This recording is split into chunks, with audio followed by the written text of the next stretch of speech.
Bonjour, je suis Bruno Ruello, je suis conseiller indépendant en immobilier auprès du réseau Safety. Je reviens vers vous dans une nouvelle vidéo suite à la précédente qui concernait 5 conseils pour mieux vendre. Vous avez été nombreux à interagir, à me poser des questions et une des questions qui revient souvent est celle des diagnostics techniques obligatoires en matière de vente. Ce que je vous propose, c'est d'aborder ce sujet dans cette nouvelle vidéo. Diagnostic numéro 1, on va parler du diagnostic de performance énergétique ou DPE. Alors ce diagnostic est obligatoire à partir du moment où vous avez un système de chauffage fixe. Ce diagnostic, vous le connaissez, c'est celui qui reprend une étiquette énergie, la même étiquette qu'on peut retrouver si vous achetez une télé par exemple. Étiquette énergie qui va être classée de A à G, le A étant le meilleur. Donc ce diagnostic va vous permettre d'indiquer à votre acheteur la qualité d'isolation de votre maison. Ça va lui donner également l'information de la consommation, le coût de la consommation de chauffage à l'année. Et enfin, il y aura des recommandations pour améliorer les qualités d'isolation. Ce diagnostic a une durée de validité de 10 ans. Point important que vous devez connaître, c'est que la publicité, toutes les publicités qui sont faites doivent mentionner le DPE avec l'étiquette énergie. Diagnostic numéro 2, on va parler du diagnostic électrique. Alors, ce diagnostic s'applique à partir du moment où le bien que vous vendez a plus de 15 ans. Ce diagnostic a pour but uniquement de mettre en évidence tout ce qui pourrait mettre en danger la sécurité des personnes.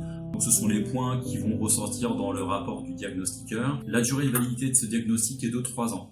Troisième diagnostic, c'est celui qui concerne le gaz. Donc ce diagnostic a la même logique que l'électricité, à savoir qu'on va s'assurer de la sécurité des personnes et donc mettre en avant les points qui pourraient porter danger. Ce diagnostic a une durée de 3 ans également et s'applique à tous les biens qui ont plus de 15 ans. Un point important à relever, c'est qu'en cas de gros problème, ce qu'on appelle un DGI, un danger grave et immédiat, le diagnostiqueur va couper le gaz et ça va vous obliger à faire les travaux pour ensuite réeffectuer une remise du gaz. Autre diagnostic obligatoire, l'amiante. Alors l'amiante s'applique pour tous les biens dont le permis de construire a été délivré avant le 1er juillet 1997. Si vous avez un diagnostic qui date d'avant 2013, même s'il n'y avait pas d'amiante, vous serez obligé de refaire ce diagnostic. La durée de ce diagnostic, elle est illimitée s'il n'y a pas d'amiante et elle redescend à 3 ans s'il y a de la présence d'amiante. Le diagnostic suivant concerne le plomb. Alors c'est un diagnostic qui touche moins de personnes puisqu'il faut que le bien que vous vendez remonte avant 1949. C'est un diagnostic qui est relativement important puisqu'il va permettre de détecter des traces de plomb, notamment dans tout ce qui est revêtement, peinture.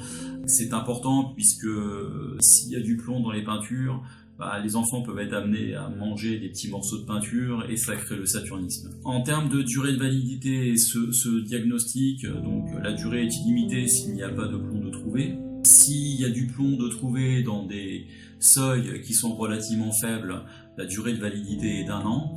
En revanche, si les seuils de plomb sont très très importants, ça va vous obliger à faire les travaux et à faire disparaître les traces de plomb. Diagnostic suivant, on va parler des termites. Le diagnostiqueur va rechercher des traces d'infestation de termites ou d'autres insectes xylophages dans la maison et à l'extérieur de la maison. La validité de ce diagnostic termite est de 6 mois. Sachez que les diagnostiqueurs, en règle générale, le renouvellent une fois gratuitement. Diagnostic suivant, l'ERP, qui veut dire état des risques pollution.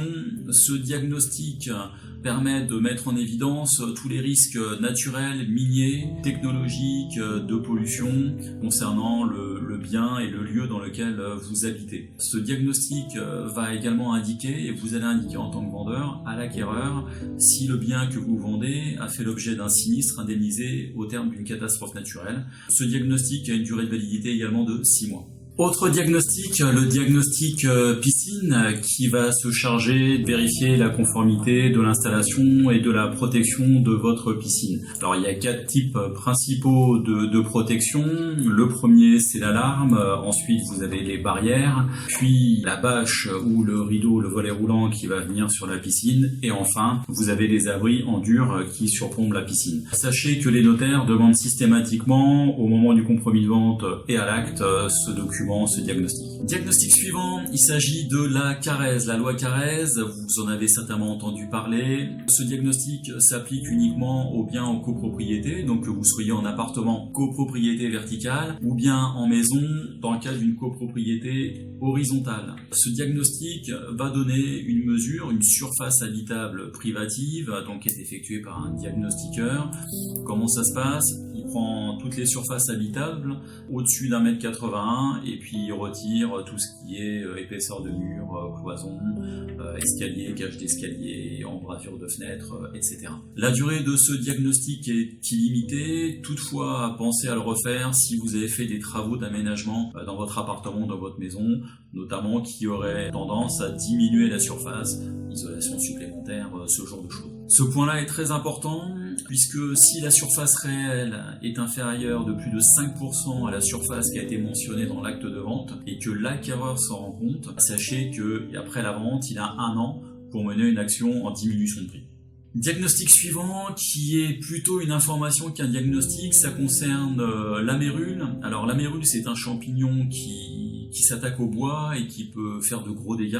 La mérule n'est pas présente partout en France, elle est surtout dans quelques départements et dans quelques régions. Donc rapprochez-vous des autorités locales pour avoir l'information ou d'un diagnostiqueur qui vous dira si c'est applicable dans votre secteur. Pour récapituler, tous ces diagnostics que nous avons vus dans un premier temps peuvent être faits par un diagnostiqueur donc qui est habilité à faire l'intégralité de ces diagnostics, ce qui va vous simplifier la vie. Faites établir plusieurs devis de diagnostiqueurs pour comparer les prestations. Diagnostic supplémentaire, il va s'agir de l'assainissement non collectif. Donc pour parler plus clairement, c'est si vous êtes sur une fosse septique, vous allez devoir faire contrôler l'installation autonome de votre assainissement. Alors pour ce diagnostic, ce n'est pas un diagnostiqueur qui va faire le travail, ça va être un service public qui s'appelle le SPANC, dont vous pourrez trouver les coordonnées auprès de votre mairie. Le SPANC va se déplacer, va contrôler votre installation, va faire un rapport.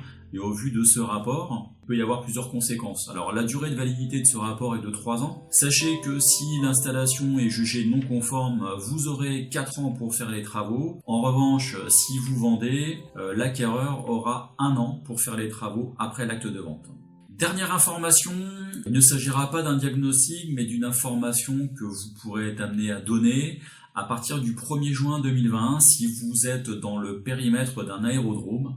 Une information devrait être donnée et annexée au compromis de vente que vous réaliserez.